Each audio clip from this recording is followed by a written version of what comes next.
This is Michael Kopp with Different Pews, Same Promise, and I'm coming to you today with a few guys that kind of helped kick off this entire idea of this podcast, and just some great friends, guys I would consider my family, guys that I consider a couple of the best guys I've ever known, and I hope through some of our talk today and some of the things that we are going over that one, not only we have a little bit of fun, but at the same time we also do the best we can to fulfill this entire podcast and show what it means to be part of a different pew, but still have the same exact promise.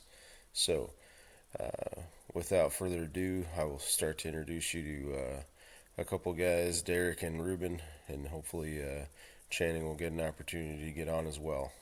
But we will see if that happens. So here we go. We all at some point had played basketball together. What do you guys think about the new NBA All-Star layout? I mean, I actually liked the All-Star game better. Yeah. It seemed like they actually gave a little more effort and it wasn't, just a wannabe highlight reel for an hour. So I enjoy that. I hope it helps bring back the competitive nature of the way it used to be. Because, I mean, it was getting worse than, the NFL Pro Bowl, which is complete trash now. Yeah, the flag football, Yeah, and lovely. dodgeball. Well, yeah, and I mean, I think I understood why, especially in football, I understood a little bit why they started trying to do that because of the amount of people that actually came to the Pro Bowl, and most of the guys that are in the Pro Bowl, if they're deep in the playoffs, then they're not going to the Pro Bowl. So it's they did it, I think, primarily to help preserve some injuries and stuff too. But yeah, I mean, it's pretty. I don't know. I've only watched it maybe 5 or 10 minutes of it, and it was pretty boring. What do you think, D? Did you watch anything? No, man. Actually, I've been on nights, so I missed the slam dunk contest. I missed the game, all of it. Oh, you didn't miss the dunk contest, bro. But I heard it was terrible. It was terrible. I heard it was terrible. yeah, it You was. know, It was pretty interesting. I was reading an article about the guy that won 3 years, the past 3 years, McClung or whatever, McClung, mhm. because he's still not on a roster anywhere. He, No, yeah, he's been bouncing around like crazy. But is interesting reading that article about this kid. I mean, I say kid, he's 27, but yeah, the dunk contest only had 4 guys in it, and it was real boring. I was trying to show Toby some old ones because I was not the one to watch. The I tell guy you what, who, if you want to see a good one, what they need to do is model it after Shaq. Shaq has a show, I think it comes on TNT or something. It's called Dunk Man. Oh Check yeah, that day, man. Those kids there off the street, they can jump and they do some good dunks. So they need to yeah, figure out a way to kind of model it after his show, or make the dunk contest, bring people off the street and put on a dunk contest instead of oh the man, NBA stars or something. But yeah, man, that's a good one. they were talking about it on First Take this morning that until they can get the star power back, the players that the fans want to see doing the dunk contest, it's just going to stay garbage. yeah, Yeah, that's funny. That's what I got playing in the background right now is First Take. They were just talking about that. Well, just like on Shaq's, like when they did the dunk contest with the dudes off the street, what's the main white dude that is ridiculous? Is it Jordan Kilgore? oh yeah. Yeah, He yeah, was yeah, on yeah. Dunk Kings, wasn't he? Yeah, Dunk Kings. He Wasn't it that doesn't. show that he like became real famous on was Dunk Kings? Well, he got famous from his YouTube videos, and then like he got national with the broadcast. That dude, he has some crazy dunks. Yeah, Yeah, he's good. So yeah, Yeah, I was somewhere posted the 4 dunks that McClung was gonna do, and one of them was similar to one of Kilgore's dunks, where he like throws both his hands behind his back and dunks it. But McClung had somebody holding the ball up there, where like Kilgore catches it and does it. Yeah, no, I remember seeing a few of his. I remember when watching the first Dunk Kings where he walks on the court and Gary Payton was like giving him trying to get him off the court. Ruben, how you met me, where you met me, why we're still friends, maybe. I don't know. People might find that funny. So I met you back in college at Concordia University, Seward.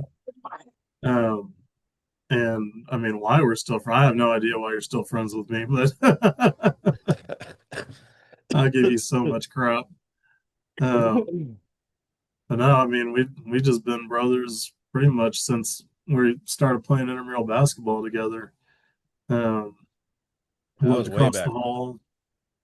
Uh, Countless nights of staying up till 2 in the morning playing Conker's Bad Fur Day.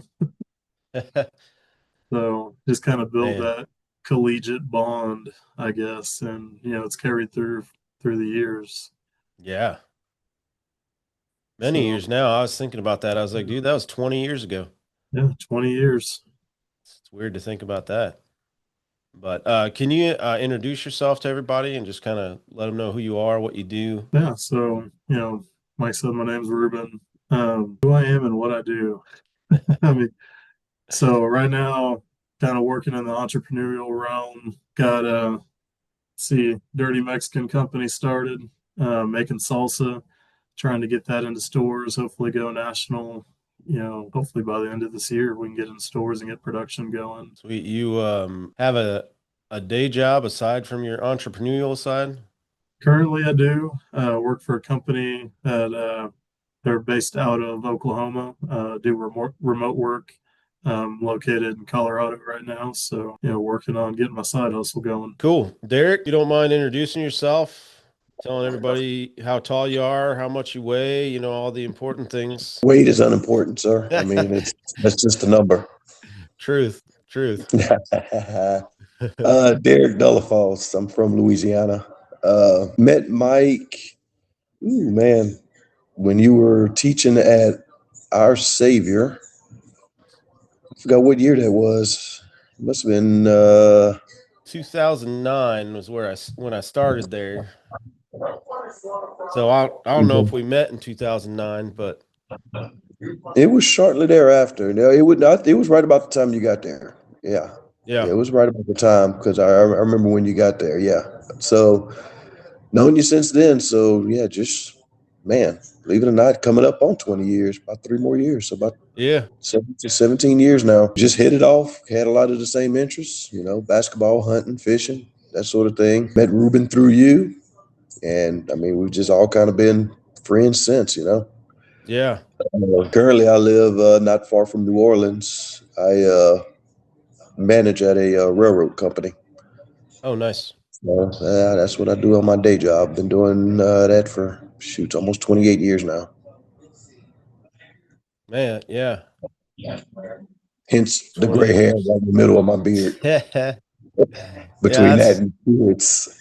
yeah, that's what it's really funny. I've got a 7th grader right now, and every day he walks into class, he's like, how many gray hairs did the 6th graders give you today? And how worried should I be about how angry you are? It's a smart kid. Yeah, he's funny. He's a real So funny kid. is it the kids cause the middle to go white, and then the wife causes the outsides to go white? Because I've only got it on the outsides. Maybe that's it. Let's go with that theory. Yeah. So, Derek, I got a question for you. Did you know that the LCMS Lutherans that are known for being the Lutheran Church Missouri Synod, did you know that they actually resided in New Orleans long before they ever went to St. Louis? I did not. Yeah, That is so new. Yeah. I've actually been doing a lot of studying for the SMP stuff, but one of the history pieces on the LCMS was they actually resided in New Orleans for quite a while, and then something got them to move out of New Orleans and push up to the the St. Louis area, and then they resonated there in the St. Louis area, but that they even started in New Orleans long before Louisiana, or I mean, before St. Louis. It is interesting. I'd like to know what pushed them out. I'll I have to mean, go back and see if I can find surely it that. wasn't all the debauchery, huh? Yeah, no, strict with the slavery laws that the Lutheran Church actually pushed themselves up further north, and somehow they got to St. Louis and resonated there. They still had a big church following in the New Orleans area and a lot of church plants in that area. But the LCMS is actually known for being one of the only churches during that time that would let African American slaves come into their churches and be a church member, Mm, regardless of whether they were, a slave or not. right, right. It was pretty neat, the history that I was reading on it. So the Lutheran Church is just uh, very different back then, but it's also, it's a different movement, and they moved up and moved into St. Louis, and that's kind of where their headquarters resided. And I didn't know if you knew that, being from Louisiana. That's cool history. Yeah, I would have gone with the New Orleans is mostly Catholic, kind of the background and everything. Southern Louisiana is a lot of Catholic, a so lot of I would have Catholics. gone that direction. Hey, I didn't know. I mean, I don't know much about Louisiana in itself, but I mean, I barely know too much about the way the church has moved, even in the Colorado area where I grew up. But did you always grow up in Louisiana? Yeah, born and Yeah, raised. born and raised. Yep. Lake Charles, is that right? Yeah, yeah, which is opposite side of the state from New Orleans, so it's western part of the state, more along the border with Texas. Ruben, you were born in hell, right? I mean, in I was born down in Corpus Christi, Texas. yeah. Very heavily Catholic with all the, Mexicans and Hispanics, Latins, whatever the political correct term is these days. The Catholic movement was huge, especially coming from Spain and Mexico. The Catholic church is still pretty big and pretty prevalent in the Hispanic culture. Interesting how they all got moved into different territories, and how things got planted and everything. But Now, if you were to have asked me, what the prevalent denomination was in Louisiana, I would have guessed Southern Baptist. yeah, actually, I would have went that route too. Yeah. Well, really from Indiana and then Florida, but it's interesting that my dad's side was real strict Southern Baptist, Florida It area. may be, it may have kind of switched. More probably northern Louisiana. If you draw a line in the middle of the state through Alexandria, go north, you probably get more a little bit more Southern Baptist. But remember, Louisiana being mostly French in the beginning. French settlers, huge Spanish uh, immigrant settlers, Italian. The start in the beginning was heavy Catholic. It does make sense. Ruben, do you have a first church memory that you can remember, like when you first were in the church? I mean, not really. Like, there's nothing specific that sticks out of my head. My first memories, I believe, were in the Lutheran Church, but I know, like, my parents, when I was, still a toddler, were in the Catholic Church. They didn't switch over to the Lutheran denomination until I was a little younger, maybe 4, 5, 6, somewhere around there. Okay. Well, your parents were always in the church? As far as I know, yes. Okay. Maybe I'll have to get your dad on here. He'd be a funny one to interview. Yeah. So they grew up heavy Catholic. He has some good stories when he was a kid in church. Yeah. I could imagine. Well, I'll tell one of my dad's favorites. Okay. He doesn't particularly care for chocolate and hasn't since he was a kid. And the way he tells the story, he's, keep in mind my family, we're all heavy set people, we're all big people. And even as kids, we're the chubby kids, think Chunk from the Goonies. And so he tells the story that, church service must have been running long that day because he got a little extra hungry.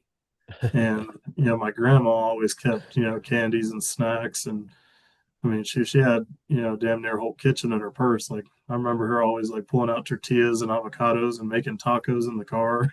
Like, so he went rooting in grandma's purse for some, snack. and found some chocolates. So yeah, he dined on a couple chocolates. Turned out they were X-Lax. Oh, So to this day, jeez. the thought of eating chocolate just it doesn't Still sound makes him he sick. doesn't, yeah, he doesn't do chocolate now because of Oh man. that. I could imagine that would probably do you in there, you know. I just picture my dad getting bored in a Catholic church service, Yeah. rummaging around for candy. Oh no. That's terrible. Derek, were you always in the Lutheran Church? No, I kind of split in the, early on whenever I was Baptist. My dad's side of the family was Baptist. My mom's side was CME, basically Methodist Episcopal. Uh, Okay. so I split time between the two. I was baptized Baptist, but depending on Yeah. what Sunday it was, depending that kind of say what church I was going to that day. Whether I was going with grandma to her church or with my dad over to that one. Right. Um, I know it'll probably be a topic later on down the line, but there's a lot of similarities between actually both of them, the Missionary Baptists and the CME Church, and some of the Lutheran stuff, which I noticed when I did join Lutheran, going through the initial process, just the ties, a lot of the same traditions and teachings and stuff. Do you remember the first Lutheran church you went to? It'd have been OSL. Was it? Okay. Yep. Yeah. Yeah. And our kids were going to school there, and I think we went to some type of program, and we just heard pastor speak and was like, man, sounds, he's teaching from the Bible, stuff like that. So we went in for a Sunday service, and, we liked it and stayed. Yeah. What brought you to send the kids to Our Savior? I don't remember. Is it a locational thing? No, it wasn't just location. The school may have had a pretty good rating. Actually, I'd have to ask the wife on that one. Yeah. I believe we found it back then. I can say, man, that was almost 20 years ago. Yeah. But yeah, so I don't remember what drew us. Like I said, I think it was just that the school did get some high marks. I believe my wife spoke to someone that went there, and they, Okay. were like, hey, it's a good school. And so, I want to say Ethan started maybe second, third grade or something like that. Well, he had GANs, didn't he? He did have GANs. Yeah, so it'd been Before first that, grade at least. before that, he had, oh shoot, she's retired. She was in the early Patton. care. Smithson? Smithson. Yep. Yeah, I actually just Smithson. saw her yesterday, actually. Really? How's she doing? Really good. She came up and gave me a hug right away. Quite a few people. Ruben, I saw Craig Volka. He and Fenny, they actually came up and talked to me too. Channing had his baby girl Vivian baptized yesterday. So we were we sat in the church with them yesterday. Okay. But yeah, it was interesting because I haven't stepped foot in that church since 2018. So it was a bit of a interesting little Sunday morning. Derek, I have a question for you. What does CME stand for? I'm assuming that ME is Methodist Episcopal. What is Was it, shoot, Mike, help me. Was it Christian Methodist Episcopal? That's what I would imagine it would be. That's what my mind went to right away. I don't know much about the church. Yeah, the church denomination on that one, but I would have guessed Christian Methodist Episcopal. It is. Yeah. So CME and AME are kind of interchangeable to a degree. So they're kind of the same. Go ahead. When Mike sent us the picture, the AI picture you made, you looked exactly like my buddy that we went to college with, and he introduced me to my first AME church service. And have you ever been to an AME Zion? It means Colored Methodist Episcopal Church. Okay. Dude, it was like It's like Where'd you find a that? Silly. Where'd you Oh, find that at? from it originates from Jackson, Tennessee.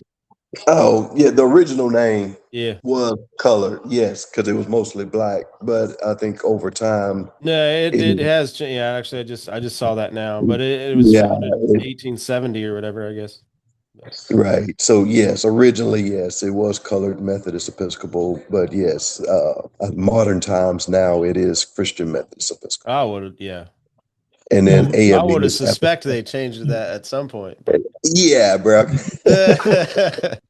well, I tell you what, dude, that the AME Zion Church service we went to, it was like going to a praise and worship concert, dude. Like it was one of the most energetic, like just moving church services that I'd ever been a part of. It was amazing, and I loved every second of it. I was just curious. Derek, you Yeah. got a memory of the what it felt like going to the first Lutheran service you went to? I think when we were there, it for me, I was just more comparing what I grew up to or grew up with. Yeah. And I was just struck by how much it was similar, Okay. the similarities. I mean, I mentioned it before, but it's, if we go to my grandma CME church right now, you would just see a lot of the way the service is done, the recants, things like that. It's very similar. The creeds that you recite are all the same, and actually those same creeds we used in Baptist church as well. So just the similarities is really what stuck out to me. Okay. I think that's why what made it easy to be able to join the Lutheran Church and feel at home there was just okay. This is something I'm used to. I understand this. Was it the church that you grew up in? Was it pretty traditional? Because our Savior's pretty traditional comparatively. Uh, my grandmother's church, CME, yes, they were a little bit more traditional. Baptist wise, yes and no. Okay. Traditional in a way that how you're supposed to act, how you dress, what your roles are for men and women, that sort of thing. But maybe a little bit more modern, or they started to transition a little bit more modern just to kind of draw in the younger crowd. Just Right. kind of adapting with the times. Um, so yeah. Ruben, did you guys, when you started going to Lutheran church with mom and dad, did you guys go to a more traditional church or more contemporary style church? Um, Honestly, I want to say it was kind of in between because the church it started off small. Like I vaguely remember the building they used to rent out like on Sundays. And then they had the Laborers for Christ to actually build them a sanctuary.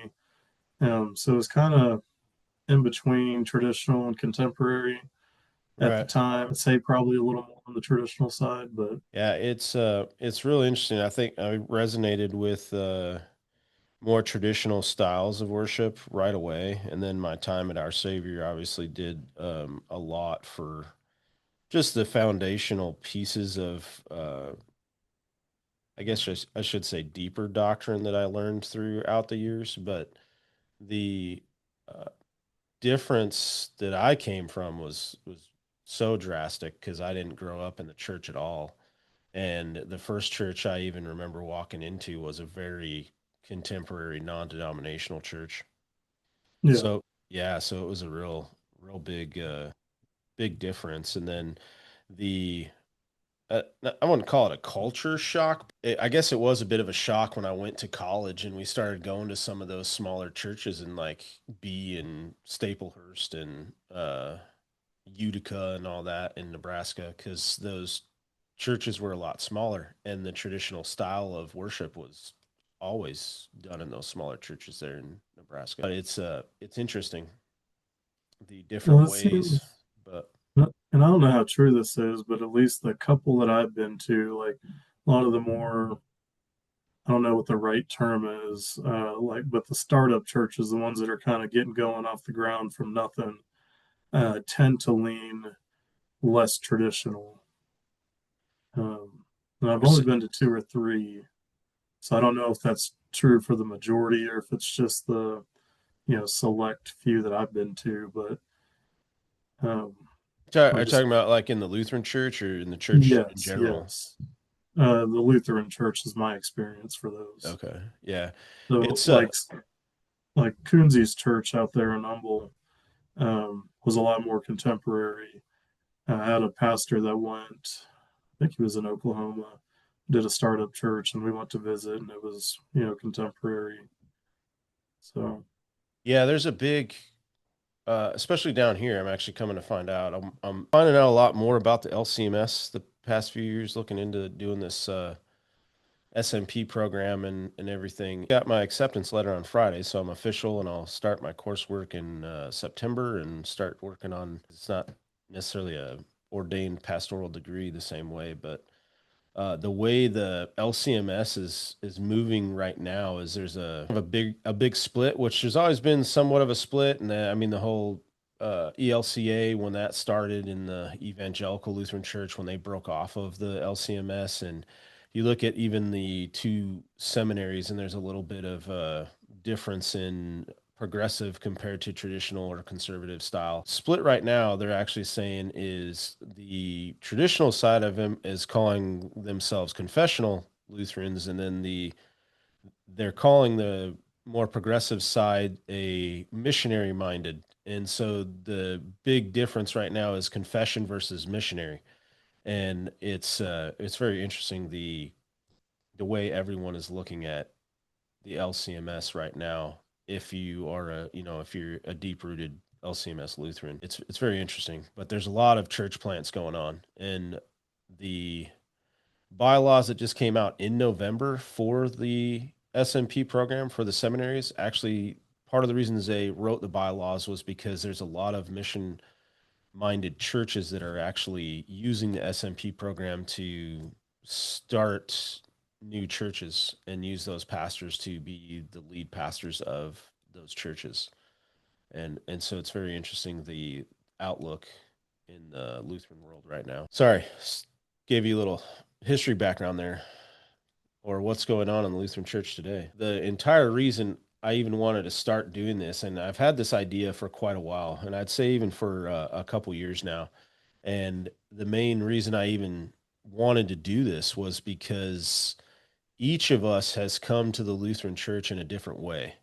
And even though we're so, I don't want to say intertwined into the Lutheran Church, but more so Derek, you kind of hit on it. The interests that we have, all of us, even Channing, who couldn't be with us today, who's still a big part of the, core group of friends that we get together with when we're able. The way that we met through the Lutheran Church, and then the idea that we all have, because I bet if you asked any one of us what the purpose of going to church was, we'd all be pretty quick to say the same thing. The reasoning for or desire to have a relationship with God, it would base itself around the same way. And I think that's something that gets missed often with a lot of traditional churches, with a lot of churches that stick to wanting to root themselves not only in their doctrine, but root themselves in and kind of, in a sense, close themselves off to what they are comparatively more than how we reach more people for God's kingdom. And so part of the reason I'm doing this is to not just have some fun with friends, but to be able to talk about how people come to the church differently and how it shouldn't matter if you sit in the front pew and I sit in the back pew. Or if you don't even know what a pew is because your church doesn't have them anymore. Because I would bet that there's quite a few churches that don't have pews at all, including the church I'm a part of right now. But they do have rows of chairs. And if you sit in somebody's chair in the Lutheran church, whoo, buddy, watch out. But you guys got anything to add to what I just said? I mean, I do think it is funny, not even just across denominations, but even within, the Lutheran Church, sometimes, we get so focused on the little things that, like sitting in somebody's, regular chair, you start getting side eyes from people during service or whatever. But, you get so caught up in the weeds that you forget the bigger picture. Yeah, man. Just touching back on some of the stuff you said. I mean, it's when you talk about the history of the church, it's and what's going on in the upcoming. A good question to ask: are more of these new churches being contemporary to bring that younger crowd? To appeal to it because maybe the traditional church they don't see a fit there. I mean, I don't know. It's something worth exploring about our us three and Channing remaining friends this long. I mean, yeah, you talk about a diverse background of where we come from and things we've done and seen, but here we still are together. It's It does, go ahead, Ruben. I would say it does make you wonder, though, how progressive can you go before you lose, the core and the focus of what Christianity is to appeal to a younger generation, technology based Hmm. generation that needs the concert music and needs the energy or, needs other things to draw them in before you lose the focus of what the church is. Yeah, I How Right. think far it's a can you stretch those bounds? Yep. I think it's a fine line. You got to, and I guess churches are trying to figure out where that line is. But yeah, Yeah. you know, Well, and I think that's been something rooted for a really long time. And idea of how far is too far, I think, is a real big thing in the LCMS in general. But I mean, if you look at any deep rooted Protestant church, you're probably going to see the same things. And in the denominations, I don't think any one of us would sit here and tell you, well, we're all three, considered Lutherans, so we're going to heaven, and you're not if you're not Lutheran. I think that each of us would say there's a difference what it means to stand behind your denomination comparatively to standing behind Christ and what Christ did. I think that that's what makes it even more interesting is I don't fully understand some of the things. I do resonate a little bit more and I lean a little bit more towards traditional worship that I think I jumped into it and enjoyed the not just the historical background, but the dedication to the doctrine that I learned not just through college, but through my time in a couple different churches in college, as well as coming to our Savior. And, really a lot of the things that our Savior does is even different than a lot of traditional confessional Lutheran churches. They're actually still a little bit off key than what someone would actually consider a true traditional LCMS church in this day. And I think that part of that too speaks to who Pastor White was and what he said, what he confessed, what he did, and how he taught scripture, because that was a big pivotal piece. Even my own daughters who went to school there still resonate with our Savior in a lot of ways, even more because of the stance that Pastor White himself took on Scripture alone.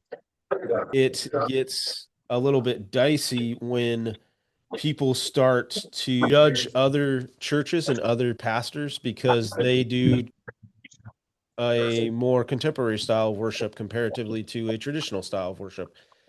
And I think that the judgment that comes with that stuff is part of the problem we're seeing today with the advancement of the Lutheran Church, which I think a lot of people are not fully aware of the fact that even a short 25 years ago, there was actually about 300,000 more churches in the United States than there Lutheran churches, LCMS churches, than there is today. And if you look at schools, even in my time in Houston, running at 17 years, right, Derek? That's what we see. hmm In my 17 years in Houston, I've not only been a part of a school closure, a Lutheran school closure, but I've actually seen 4 other Lutheran schools close. And I've actually seen 3 Lutheran churches just in the Houston area alone close in those 17 years. And it's interesting the path we're taking, and I think it's generation today. What are we generation, or the kids that are being born today are like Gen Alpha or something like that? Is that what they call it? Oh, you make me lie. I don't even know what they're calling themselves now. I know. I don't even know what I am. Yeah, I'm not kept up with A that. millennial or something like that. Is that what I they mean, call it? I will tell you, like just from my experiences and all, kind of the church I grew up in Houston, you know, pastor was very welcoming. His preaching style was very, captivating, and that's kind of like what I grew up with, and got used to. Go to college, the experience in churches, all I'm sorts of muting music, you just for a second, D. and come back and we go to OSL. Love Pastor White, but a lot of times it seemed like he was talking, at least my perspective, and I know everyone's going to feel different. He would talk above you or at you, and it wasn't the most welcoming of sermons all the time. That wasn't everyone, but it was for me, it was most of the time, it's how I felt. And it was so traditional from what I was used to. Um, it just didn't resonate with me. The people were so welcoming, the activities that they had were welcoming, so we love the church, love the people. And then, the other church we went to, the church service was, resonated more with us. The people were less welcoming, so we didn't feel as welcome. And, they didn't have activities to go with. So, it was kind of hard finding that fit.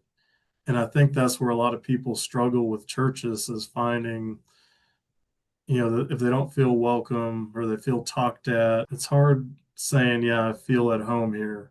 And I think that's the biggest reason people kind of give up on finding the right church for them and why we've seen a big drop off in, church attendance and, like you said, schools closing, churches closing. I mean, that would make sense. A lot of people are, because I mean, one of the biggest reasons you start going to a church in general, I mean, part of the reason I go to specific churches is the job, but it's not just the job. Like, I have a little bit of a different investment in that because of the calling that I do through the job in the Lutheran Church Missouri Synod. But even more to that point of what you were trying to say, Ruben, is I think a lot of people they want to feel at home even more, and my wife talks about that all the time. She talks about how she feels accepted here at Epiphany with the people, how there's a good crowd of people that just kind of, in a sense, welcome you into the community. And I think there's a big piece to that. If you feel welcomed into the community and you become part of the community, you you want to stick around a lot more. And whether you do traditional worship or contemporary style worship, or for us here at Epiphany, we have 2 different services, and the 8 o'clock service is a, a very traditional service based off of the Lutheran service book. So we base the entire process off of the Lutheran service. And the second service is what they call blended, and it's not a big praise band, but they do play more contemporary worship with a piano, a guitar, and some drums, and then a bunch of singers. And so the worship style is a little bit different. The music's a little bit different, but the service is still the same. The layout, they still use the service book. So the blended service compared to a contemporary service, I'm coming to find out is very different in itself too. I think everyone is searching for a family. And I think part of the reason that us guys have stuck together and been friends for so long is because not just we care about one another, but genuinely care about each other's families and, in a sense, built a bigger, widespread family. People look for that. But to keep us on track just a little bit, as we added a few things that I wasn't planning on talking about, but I guess I shouldn't be surprised that I did.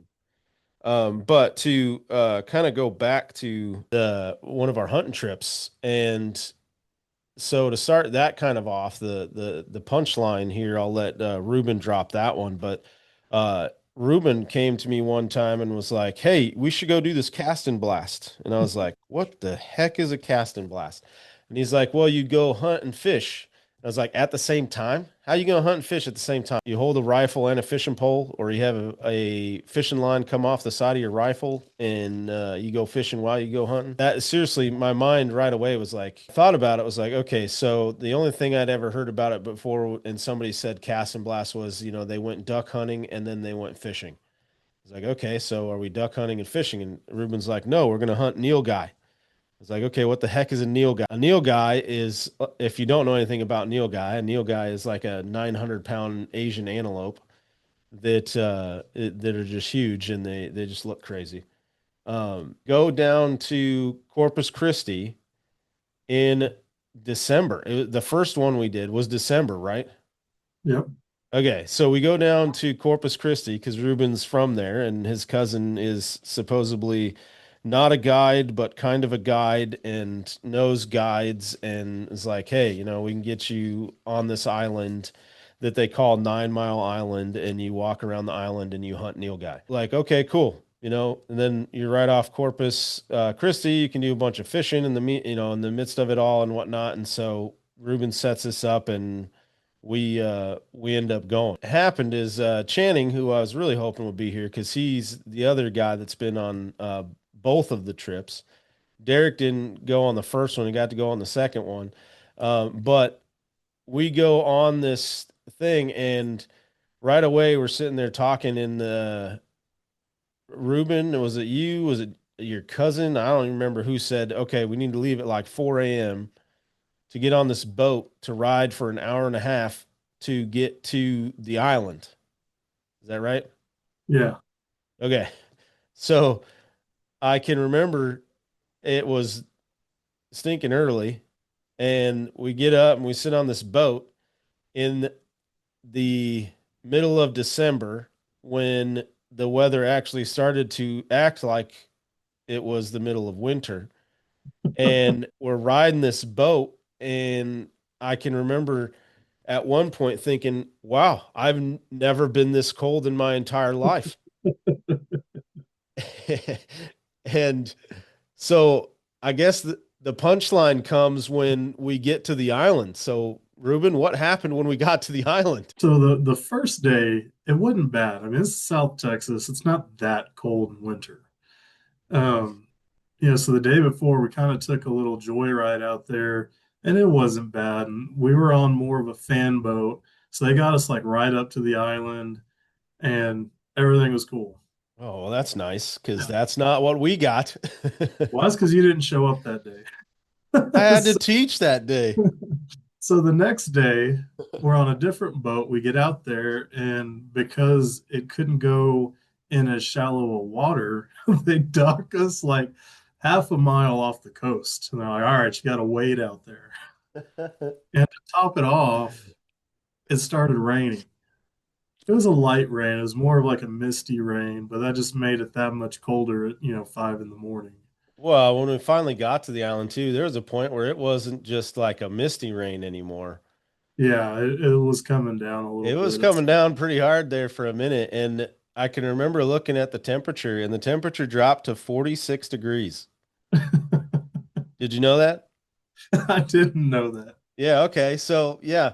So we get to the island, and of course, it's this island that has been built by trudging the ship channels because all the dirt and dust that comes up, and the boats need to keep running through the ship channel. So they trudge the ship channels, and then it makes these islands over time of trudging it. And this island, they call it 9 Mile Island because it's literally 9 miles long. The ship channel's a half a mile from the island. So the boat we're in is so deep we can't get close to the island. So we get out into the water, and the water, I mean, talking about, 46 degrees, or, at that point, might have been still 50 degrees, but oh, hey, 50 degrees in the water. That sounds fun. Yeah. Speaking of that, have you guys ever done a cold bath or a cold plunge? Yes. It's the worst thing ever, isn't it? Oh, well, yeah. Yeah. I mean, Initially, you it get helps into your it, but muscles later. So, yeah. so some of us had waders like we were told to bring. I Oh borrowed a yeah, buddy's waders.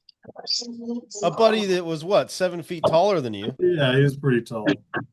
And didn't Um, you rip through the waders or something? no, I lost a toenail because of them, though. That was pretty Oh shoot. awesome. Yeah. Man, you Um, lost a lot in both those trips, dude. yeah, dude, it was weird.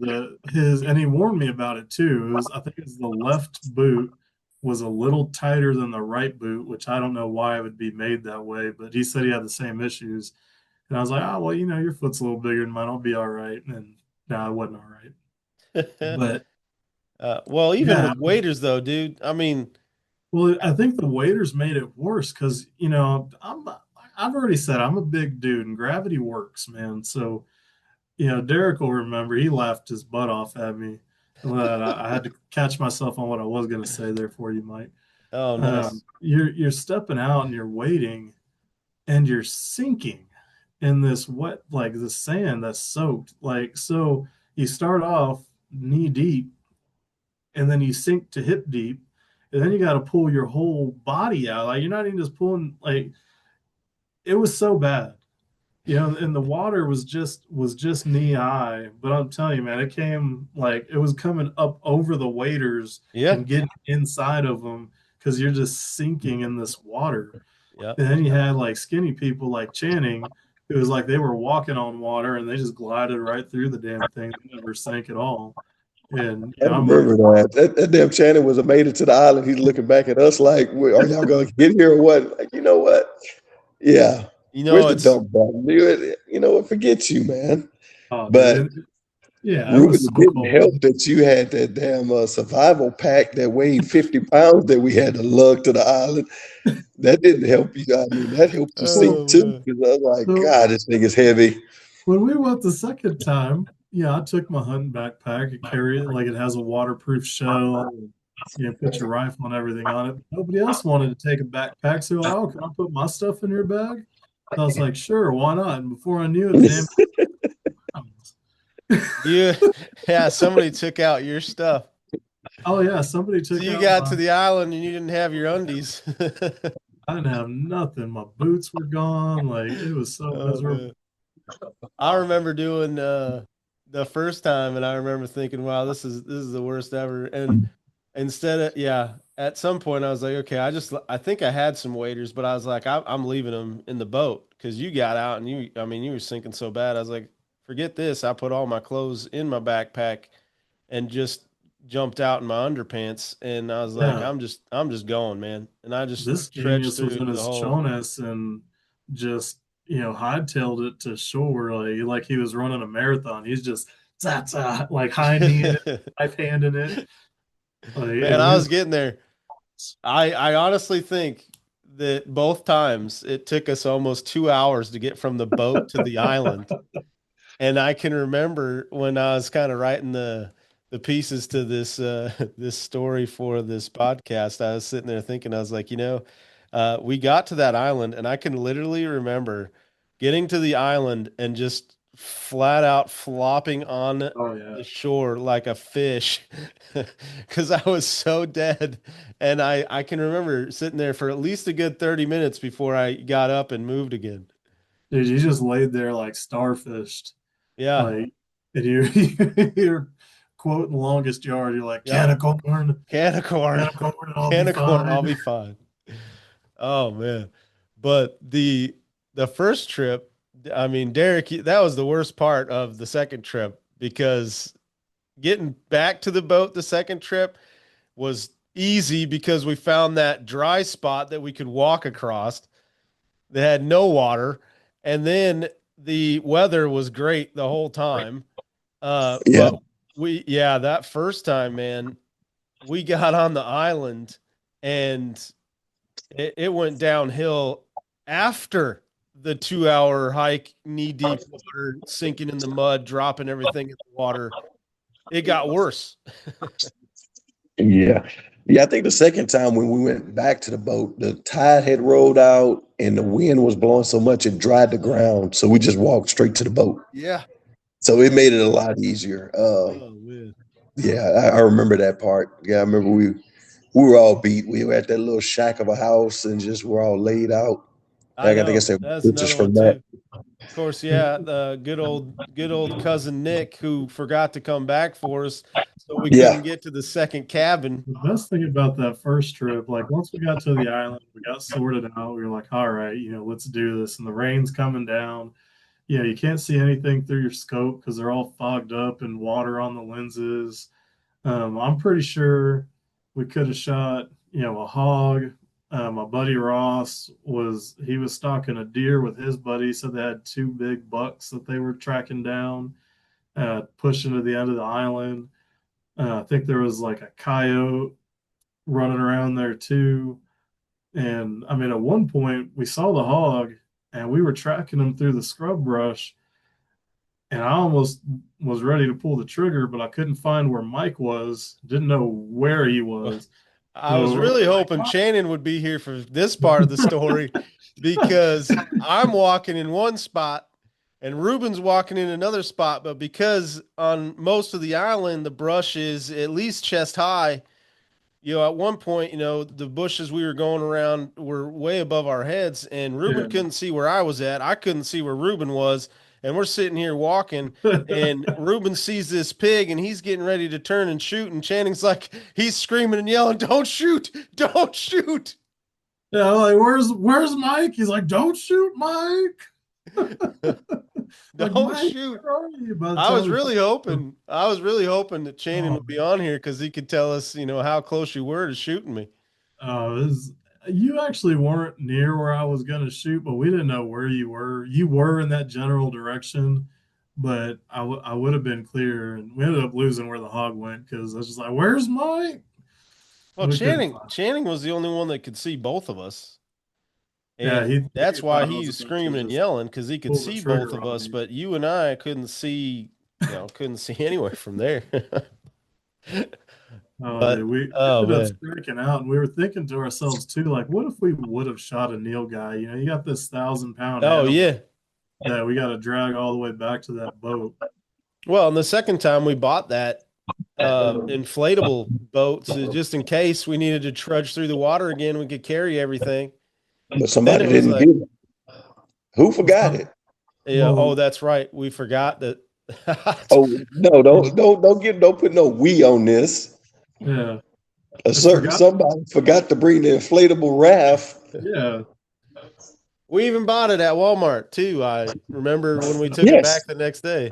Ruben did. well, Ruben bought finish, it, and then we took it back and got his money back for it. finishing off that first trip, we lost where Ross and his buddy went to, and Yeah, I there's no never saw service them. out there in the Couldn't find intercoastal, him. so we couldn't find them on the island. Dude. We're yelling for them, nothing. And finally, the boat came back. Like we were just kind of sitting chilling until they came back. And we walk out there, no sign of Ross. So they leave us at one of the floating cabins in the middle of the intercoastal. And it just turned out that this one, there's nobody there. And they had those little like mini propane lanterns. Little Or teeny tiny one.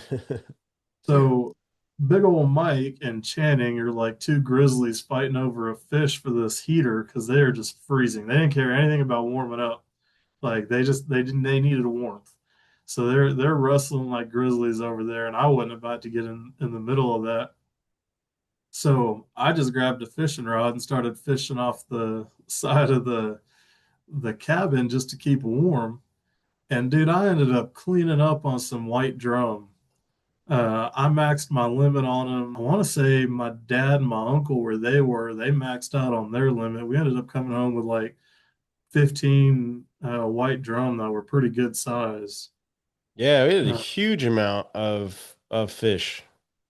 yeah, so Because it worked even out then, pretty like, well. yeah, after a while, I started fishing a little bit and caught a few as well. And but man, I was so stinking cold. The trip though, I think what was worse, like getting through the ocean, getting to the island was like one thing, but when we were trudging through the middle of that island to try and get to the other side, and it's 46 degrees and it's raining. Channing had it even worse. I wish he was here to tell you all how much fun he had in his jeans because he wore jeans, and so he's trudging through the island in jeans, soaking wet. Soaking wet. Oh my gosh! But yeah, we were so cold. It was freezing. It was easily the worst and the best experience ever. And the second time around was a lot of fun too, but man, we thought we smartened up from the first time, and then we got out of the boat and started walking to the island. It was like, wow, we really didn't Yeah, wise up at all. we didn't learn anything. We didn't learn jack from that. Well, And I thought I came prepared, but then with my pants missing, my jacket missing, I was out there in like basketball shorts and my boots, and I was getting cut up by all the scrub brush. Like I oh probably shoot. lost a pint of blood on that trip. Uh, and I lost my pistol. That was a Yeah, terrible. that one was bad too. Right at the bottom of the ocean, man. Somewhere in the intercoastal, there's a really nice gun. Yeah. But I think Derek, you dropped your entire 30-06 in the water, didn't you? Yeah, I did. I got it back, but it rusted so bad. It's in the closet now. I took the Yeah. scope off of it. You can't use. I just had to replace it. I There was took no it. cleaning it. I took mine hydrosonic cleaner. They put your Hmm, gold in a solution, and it cleans all the rust off of it, and you get it like new again. really? To check Yeah, that out. Might He save it. well, he took mine too. Yeah, and it turned out pretty good. yeah, because my AR started rusting up pretty good from getting in the salt water, and Yeah. they did a good job with it. But they take it apart, they put all the individual pieces in, and I think they run like electro waves through it in the solution, and it just breaks all the rust off. It's pretty cool. But those trips I think about all the time, man. I think about when we're gonna do the third one, you know? No, I always say we need to do it again, and then it's like to me, it's like tattoos. Like it sounds fun, the concept's good, then you get in the chair and you're like, man, this hurts. Like, why am I doing this? I know. I think about that too. I think about that when I first started working out again too. It's like, man, I haven't since Jasper was born, I kind of stopped doing everything. Honestly, Yeah, I was in bad shape for a while, just doing nothing but fine. I think what was a kind of a saving grace in a sense was my shoulder when it finally went and I really needed to have surgery. And finally got that rotator cuff surgery done. That changed everything. Crazy, well, we crazy got to plan times. some sort of trip to get us together again. I know. My hope is, and maybe we can make this happen sooner than later. But my hope is that one time, uh, and maybe it's one time, or maybe it's two times a year or something. We all four of us get together and are able to do this podcast. All four of us around the same table. 'Cause, That'd be cool. yeah, if we could do that and then set up a trip around it, would be pretty tight. Maybe we can That'd talk be cool. sauce. I can make it a business expense. There you go. There you go. We did so the very first episode, I don't know if you all watched it, but I actually put out two. I put out two episodes. And mainly I put out the second one because one day we were in here messing with the equipment and Toby was with me and he's just so funny on the thing that I rolled with it and built like a little 16-minute podcast video out of it. And it was pretty cool. But between the two, and I pushed it out in um, mainly just through text message, and then everyone from there took off. And I just posted it on Friday. But from Friday, we've already had like 110 views, and I have 8 people subscribed to the channel already. So as soon Oh, as I get this one done and put together, they're gonna see that right away because quite a few of them went ahead and subscribed to the channel. So I think there's quite a few people ready for this. Not just the banter back and forth about how terrible the NBA All-Star game is and how horrible a cast and blast in December weather Texas is, but just the fact that we all have come together in a completely different ways, but in the same, really in the same Lutheran Church, because all four of us at some point, played how many countless basketball games have we played together at Our Savior? Yeah, I haven't even touched a basketball since I left Houston. Yeah. Well, I mean, I've touched one, but I played last summer and it was pretty bad. But in the middle of like right before the summer league playoff time is when I tore my rotator cuff, and so I haven't really touched a ball since then. Derek, you play any? Not regularly. I got roped into it at a family reunion. They were talking trash, and I was like, you know what? Fine, let's go. Worst decision of my life. Yeah. I could imagine. Oh, I man. could imagine. Say it's not the same as it used to be, huh? No, not at I all. will tell you, at my age, I'm glad I found cornhole. Like that's what my physical speed. Yeah. Yeah, I've got back into lifting a little bit, and I'm actually like, I'm not supposed to lift heavy until next month, I guess, but I actually lifted pretty light last week and was able to do quite a bit and didn't really have any pain. But I've been jogging a lot, and we got I kind of test that to everything, but needing to get healthier and lose weight and all my doctor's appointments I've had because of the surgery has kind of changed the course of things big time. We have a big path, like it's exactly 1 mile right behind our house and the new house we're at here in Houston. I think that's done a lot because I get out there and I make Jasper ride in the stroller with me, and it gets him out and about, and Toby will come out and do his scooter and stuff, and it makes it a little bit easier. But I think jogging has been as far as it goes for me. Yeah, I love hearing you say stuff like that because I'll see your workout and oh yeah, I'm just gonna do lightweight, high rep. Well, yeah, what'd you do today, man? Well, I'll put on like 405 and did it 3 times. Okay, yeah, that's lightweight, high rep. Gotcha. Yeah. I haven't done that since I tore my shoulder. So I think that's probably why I did tear my shoulder, because it was like at one point, you stop lifting for 3 years and, you're still strong enough to lift 400 pounds because you almost weigh 400 pounds. But over the years, your tendons and everything, they don't really hold up the same way. It's always what's Mike's approximation of lightweight. Yeah, I know, right? What's Okay. his scale here? I did 3 sets of 15 at 135 last week. Okay. How was that? Oh, Mike, what are you warming up with? Oh, 315. Okay. It's lightweight. Uh-huh. It used to be that way. It may be again someday. I did do 225 with Morrissey a couple weeks ago, but I did 8 of them, and after I did them, it wasn't hurting so bad, but I could feel it in my shoulder, so I was like, yeah, I probably better stop. Which is very smart, because had I kept going, I might have done something different. One thing that you would like to do for yourself, for your family, for the church going forward, what would be the one thing you'd strive to do? What do you mean by for yourself?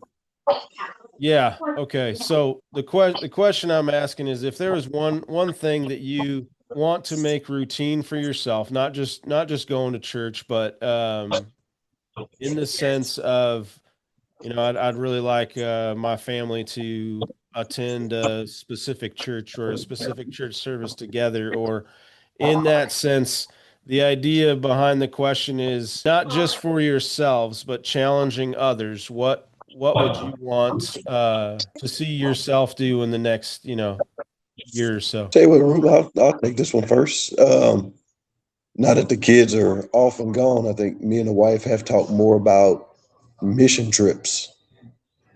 Getting involved a little bit more in something like that, to go somewhere to help out, spread the word, that way. I think maybe that's the next step for us. And like I said, we've been really kicking that one around a little bit. It is me and her, and you don't have to worry about the kids so much more anymore because they're starting to be, grown ups. Yeah, somewhat self-reliant other than when they Yeah, both need money. exactly. Exactly. Waiting for a text message now. Yeah. You spoke too many words. One of them's going to text you, you know it, before the show's over. Oh, well, I mean, it's weekly. The little girl will message me. Oh yeah. Dad, She Dad, I really just want to go to this place and get some food. Do you mind if I use your card? Because she has one of my cards. So yeah. yeah, there it With your is. grades. Yeah. Oh yeah. Ethan, not so much, man. Ethan's good. Ethan doesn't call us for hardly anything. You Yeah. almost got to force him to take Talk. stuff, but Yeah, or talk to you at all. yeah, right. No, no, you ain't got to force him to do that. He calls, and he calls. I will give him that. He calls daily. Oh, that's Well, impressive. I wouldn't let me have, well, rephrase. you Let know, me rephrase. He calls his mama daily, okay, yeah. like Papa. I figured as much. I was just not going to say Yeah. anything. You said it for me though, but I No, yeah. I yeah. mean, say what it is. Yeah, yeah. I'll get a call once a weekish, maybe. Yeah. Maybe every other week. But yeah, she gets a call same time every night. Yeah. That's yeah. I was talking to somebody just a couple weeks ago about that, and I was like, it's funny because honestly, aside from Ruben, I probably don't talk to anybody. Like, and even now, Ruben, we don't talk as much as we used to. But there was a while there where we were talking pretty much weekly, and I would do that with my mom all the time. I'd call my mom almost every week, and I don't talk to my dad. And everyone asks me all the time, "How's your dad doing?" I'm like, "I don't know. I haven't talked to him in a while." And it's really funny though, because it's really different how guys are different, way different. Because I talked to Malin or Aaron, who are both up in Colorado, and buddies from childhood, and I mean, we talk about when we get together and stuff. It's like you go 5, 6, 7, 10 years, and guys get back together, and it's like nothing ever changed. Hmm. You pick up right where you left off 10 years ago. But yeah, it's a little different for girls half the time. Yeah, my answer to that question is like I've never been a reader, not through Yeah. high school, through college. Last year I did really well, and I think I read 3 books in like the first 2 months of the year. Crystal would laugh at me because I think she hit over 80 for the year, or was close to 80 if she didn't go over 80. But I mean, she just burns through books like nothing, like 2 books a week. It's ridiculous. And on top of that, she like crochets like 100 things a year too. So she kind of splits her free time between reading and that. But one of the things I had started trying to do was read a devotion. Oh, nice. And just because I am your stereotypical, we go to church on Sunday, I don't touch or look at a Bible the rest of the week kind of person. And so I started trying to read that, and I fell off. Like I got out of the routine. I was good for, the first 3 months of the year. And, so something I would challenge, not just myself, but everybody to do is take 10, 15 minutes to start your day. Like don't even wait till later in the day. Otherwise you just ain't gonna do it. But first thing when you're getting your coffee, if you work from home, when you're firing up your computer to log in for work, just do a 10, 15-minute devotion. I mean, like this one takes all of 2 minutes to read it. But, then if you open up the Bible and go to the passages it references, you'll get into 5, 10 minutes. But, just something to start your day off in the Word. Yeah. I think that's a big one. And I mean, you hear it often. You hear a lot of people talk about, well, it's, I'm not necessarily, I don't go to church. I mean, I believe in God. I have a relationship with God, or, spend time. I hear this often with even some people, like close people to our families. It's like, well, we watch virtual church once in a while, and that's kind of our church, and or we do this or that, and I think a lot of times it's, and not to say that you can't have a good relationship with Jesus Christ if you don't go to church every single Sunday, or you know, do this or that. But the idea behind the devotion to it is, I think, you know, kind of what you're trying to say too, Ruben. And I would agree 100%. You know, it's and I'm actually quite in the same boat you are. My wife is, just to give you a for instance with how crazy Ashley is, and you said your wife reads a couple books a week. Well, my wife read exactly one book a day in January. Not Jesus. joking. Not joking. She read one book a day in Like January. audiobook or legit read a No, paper? no. She legit read books. And I've watched her read a book, probably 350 pages in a day, maybe 450 pages in a day.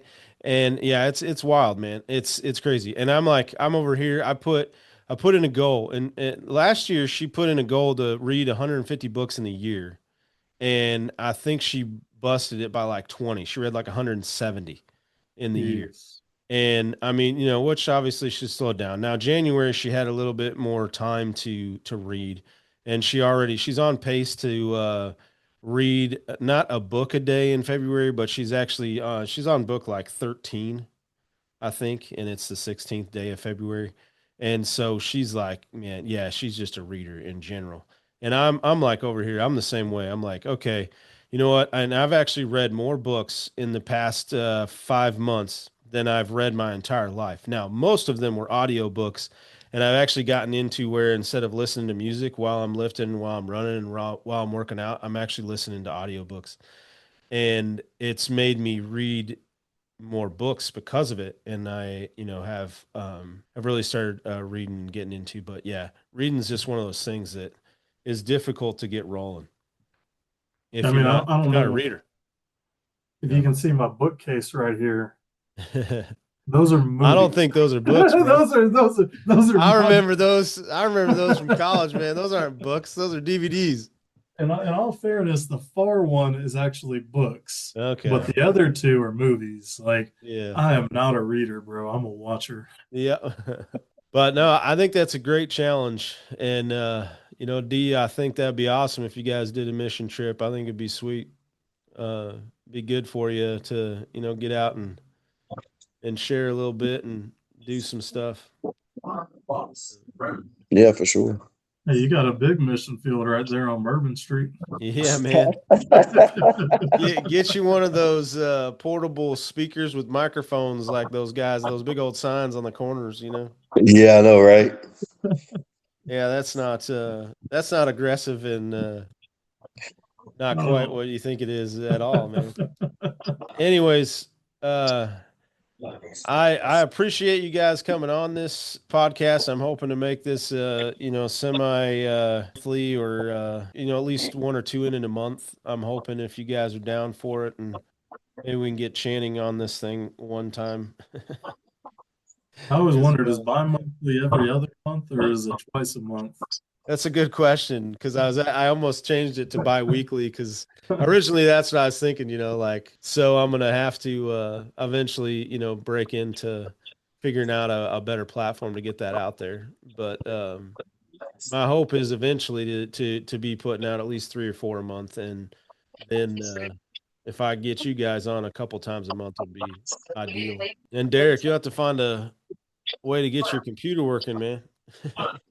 Yeah, I know. Doing this from my phone is just not the same. I think it's a great opportunity, not just for us to hang out and banter back and forth, but just to, you know, reach a different crowd and talk a little bit differently about how each of us has come to where we are now, but even more so, hopefully, share some stories, share some insights, and even some challenges to people to draw closer to Christ in whatever way we can. You guys got any last words, thoughts, anecdotes? Is it There's a good antidote or one. anecdote, Ruben? Well, an antidote is different than an anecdote. So Yes, it is. I know. That's why I asked. there's no antidote for me, bro. You're stuck with me once you got me. I know. I know. I wouldn't have it any other way, man. But I will say, do you have any Nothing here, bro. Nothing. D, you got any last words? No, man. Hey, I Cool. think it's good now. It's a start, right? Yep, it's a start. You can't, well, they say you can't make an omelet unless you crack some eggs. Right? You can't See, I'm make. just gonna have to dye my beard white right here, so I You're can gonna have see to it. work on that because mine's getting there, man. Yeah, yours is coming in. You have to join the club, buddy. Yeah, get there. Yeah, we'll get Derek's beard longer, and I'll dye mine more white. Yeah, wait till Channing shows up with his little baby face. What is it? You can't make salsa unless you have tomatoes. I'm like that. I'll Oh. tell you what, though, don't get that in your eye. That Oh burns. yeah, no kidding. I've been there. I have too. Story for another day was some that'll be like episode 7 or something like that. What happens after you chop up a bunch of jalapenos or habaneros, Ruben? Make sure you don't touch anything, right? Don't touch it. Don't touch anything. Hey, man, I think we've all been down that road before. Yeah. First time I ever made jalapeno poppers on my own, I went and took a leak afterwards. Oh, that was the worst. Yeah, we learned worst day ever. But yeah, I'm sure. So, cool. Well, Man. guys, yeah, thank you all so much for coming on. And hopefully we'll have you back on soon. Back on our lovely podcast called Different Pews, Same Promise. Hopefully looking at not just a bunch of guys that came to the church in a different way and grew up differently and look differently. And obviously we all have beards, but Channing's not here to, round out the party. But it's interesting the different ways we grew up, the different ways we, not just look at the church now today or where we're at, Ruben being in Colorado and Derek being in Louisiana and me still being here in Texas, but the different ways that we practice religion now, the different ways we look at stuff, but we all still have the exact same promise. The promise that's been there from the beginning, the promise that God gives us through his son, Jesus Christ, and what he did for us on the cross. So my hope through all this is that we draw a few more people under that promise and hopefully share it in a way that at the worst starts laughing at us because of how silly and stupid we are. And maybe here's the love of Christ through that. So, guys, I thank you so much for being a part of this and coming on today and getting this podcast rolling. I appreciate you guys. Love you guys. And hopefully we'll see each other again before too long. Let's not wait another 10 years. Sounds good. Yep, sounds good here. Cool. All right. Well, you all have a great one. We'll talk to you soon. All right. Talk to y'all later. See ya. So that was Ruben and Derek, and we really appreciate not just your time, but appreciate them coming on and appreciate the stories they had and the things that come with it. But through this, and even though Channing couldn't be here, you'll see him eventually. He's the fourth person in that interesting caricature picture of us. But the idea behind the four of us getting together and doing this is that we all did come together through the Lutheran Church. And it was at that time that we just grew a foundational friendship that has lasted forever. And we're all now in 4 completely different places, really 3 different states, 4 different churches. And yet we still come together, and we still not just come together when we have time, but do things together when we can and enjoy each other's company. And the entire idea for that is that at some point in time, this is my challenge to you guys before I officially sign off here. At some point in time, take a look at the person in the pew next to you and give yourself an opportunity to not just share love for them and with them, but show them what it truly means to be a part of a community. a church community can be a foundational piece for your entire life. And I hope that that challenge and the challenges that those other two guys laid out a little bit with missional work and with just devotional and reading time and getting some time in the Word each and every day before you even start your day, and how different it can change and how life-changing it can be. Before next time, I hope you guys have a great week. Love on your neighbor at some point in time this week, and pray for your neighbor as much as you can. Take the time to reach out to your neighbor, be there for your neighbor, and uplift him in every way possible, because that's exactly what Christ wanted us to do. And that promise that we all have in Christ is just amazing in itself. So take care, and we'll talk to you next time. Thanks for watching Different Pews, Same Promise. Break me, no power can defeat.